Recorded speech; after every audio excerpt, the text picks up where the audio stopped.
নারকেল বাড়িতে যখন বেড়াতে গিয়েছিলাম সবাই মিলে ভ্যানে চড়েছিলাম। গ্রামে গিয়ে ভ্যানে বেড়াতে খুব মজা লাগে।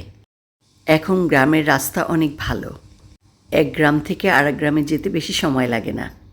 গ্রামের সুন্দর প্রাকৃতিক দৃশ্য দেখতে দেখতে আমরা যাচ্ছিলাম। সবুজে ঘেরা চারিদিক, গ্রামের দোকান। আমরা বরিশাল গ্রামে গেলে সবসময় ভ্যানে করে চড়ে বেড়াই। কি যে সুন্দর ধান ক্ষেত, সবুজ, প্রকৃতি মনটা কেড়ে নেয়। ব্রিজের উপর দিয়ে যাচ্ছি, গ্রামের বাড়িগুলো দেখছি, রাস্তাঘাট খুব সুন্দর। সবার খুব মজা লাগছে, সবাই খুব খুশি, হইচই করে করে যাচ্ছি আমরা গল্প করতে করতে।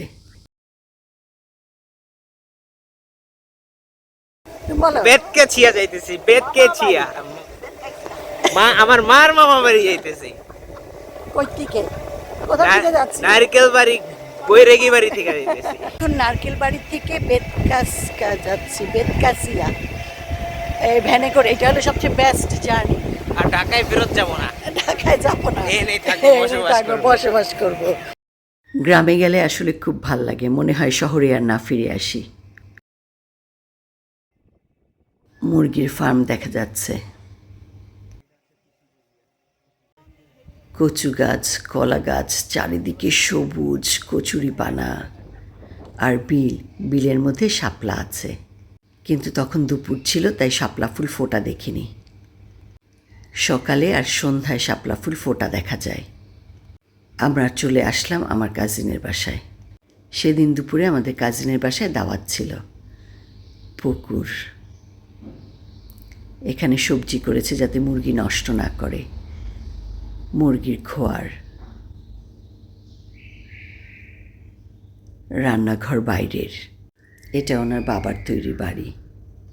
পুরনো ঘরটা রেখে দিয়েছেন, খুব ভালো লেগেছে। এখন নতুন ঘর করেছেন। এই প্রথম আমার বেড়াতে আসা, খুব ভাল লাগছিল। সুন্দর বাতাসও বইছিল। পুকুরে ওরা মাছ ধরছে, পাতা ঝরে পড়ছিল, কি যে ভাল লাগছিল। চোখ জুড়ানো দৃশ্য গ্রামের। প্রকৃতি প্রেমী আমি, তাই প্রকৃতির মাঝে গেলে মনটা অন্যরকম হয়ে যায়। ওরা মাছ ধরছে, দেখি কি মাছ ধরেছে। 3টা মাছ পেয়েছে।